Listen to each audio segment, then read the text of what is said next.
پرون انډیا پاکستان ته یو غټ شکست ورکو خو د امپایر په امپایرنګ باندې هم سوالونه اوچت شوي دي چونکې پاکستان په ډیر نره باندې دا میچ بایللی او انډیا ډیر په نره باندې ډیر په غټ مارجن باندې پاکستان ته شکست ورکړو خو زما د ویډیو مقصد دا نه دی چې زه دا ووایم چې د امپایرنګ د غلط امپایرنګ په وجه باندې پاکستان دا میچ بایللی دی نه جی منم امپایر چې کومې فیصلې وي اوبه داسې فیصلې پرون امپایر کړې وي چې هغه ریورس شوي دي اوه فیصلې د امپایر ریورس شوي دي د پاکستان چې کله بیټینګ نو امپایر به ډایرکټ ګوته اوچتوله پنځه داسې فیصلې وشوې د پاکستان په بیټینګ کې چې د پاکستان بیټسمنانو ریویو واغشته او هغه فیصله به ریورس شوه هغه به نټ اوټ بیا د انډیا چې کله بیټینګ نو د پاکستان بالرانو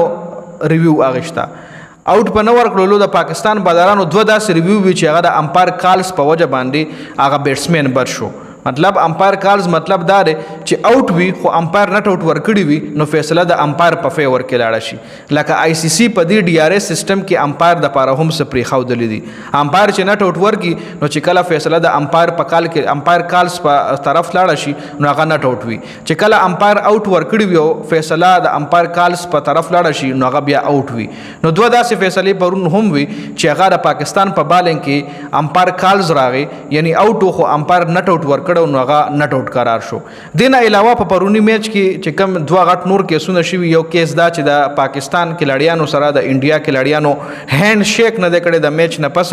او بل سلمان علي هغه د پوسټ میچ پریس کانفرنس نه احتجاجاً انکار هم کړو چې په هغې باندې هم په دې ویډیو کې ډیټیل سره خبره کوو پرون د پاکستان په بیټینګ کې 15 فیصلې د امپایر ریورس شوي دي امپایر آؤٹ ورکړو او هغه به فیصله ریورس شوه نټ آؤٹ پر راغو چې کله به د پاکستان بیټسمنانو ډي آر ایس واغشتو نو پرون امپایرانو د پاکستان په بیټینګ کې ډایرکټ ګوته اوچتوله او چې کله بیا د انډیا بیټینګ شو نو بیا به آؤٹ نه ورکولو د پاکستان بالرانو به پې ډي آر ایس مطلب د ډي آر ایس سیستم چې کوم استعمالو هغه به پې کولو دوه داسې فیصلې د پاکستان په د بالنګ په ټایم کې راغی چې هغه د امپایر کال په وجه باندې بیټسمین بد شي او ټوټل اوه فیصلې د امپایر کالز چې کوم دي د امپایرانو انفیلډ امپایرز چې کوم د هغې اوه فیصلې داسې راغلي وي چې هغه ریورس شوي دي مطلب اوه فیصلې امپایرانو پرون په انفیلډ امپایرز چې کوم هغه غلط تللی وي او میجارټي پکې د سریلانکن یو امپایرو چې دغه فیصلې پکې ریورس شوي دي جی بل طرف لا پاکستان چې کوم د سټیم میچ ختم شو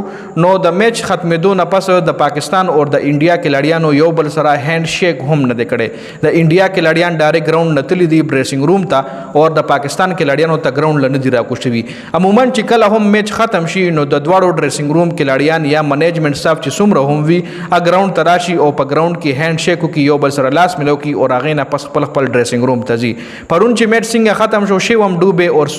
سوریا کمار یادو په کریس باندې موجودو میچ ختم شو بس ای ډایرکټ ډریسنګ روم ته روان شو ډریسنګ روم ته لاړل امپایرانو سره او د پاکستان کھلاڑیانو سره هینډ شیک نه دی کړی چې په دې باندې سلمان علي آغا او د پاکستان هیډ کوچ غوسه هم خفه هم شو نو بیا سلمان علي آغا د پوسټ میچ پریس کانفرنس نه بایکاټ هم وکړو په دغه پوسټ میچ پریس کانفرنس کې سلمان علي آغا شرکت وکړو د انډیا میډیا دا ودا چې د انډیا طرف څومره براډکاسټ شروع هغه سلمان علي آغا پوسټ میچ پریس کانفرنس لا انوایټ نکو خو د پاکستان هیډ کوچ خپل دا سټیټمنټ جاری کړی دی چې سلمان علي آغا احتجاجاً دغه پوسټ میچ پریس کانفرنس لنه تلې کډیر مرګري پوسټ میچ پریس کانفرنس نه پیژني نو دا د میچ نه پس یو پریس کانفرنس کیږي چې پای کې صحافیان ناستي او د کپتان نه پوښتنه کوي چې تاسو بالنګ کم ځای خراب وکړو تاسو بیټینګ کم ځای خراب وکړو تاسو میچ ولې بایلو مختلف قسم کوېسچن دي کیږي جی نو دغه پریس کانفرنس نه سلمان علي آغا بایکاټ کړو دغه پریس کانفرنس کې پرون سلمان علي آغا شرکت نو کړي نو په دې ویډیو کې دا اپډیټ شو د دې حواله سره تاسو سره دا کمنټ لازمي وکړئ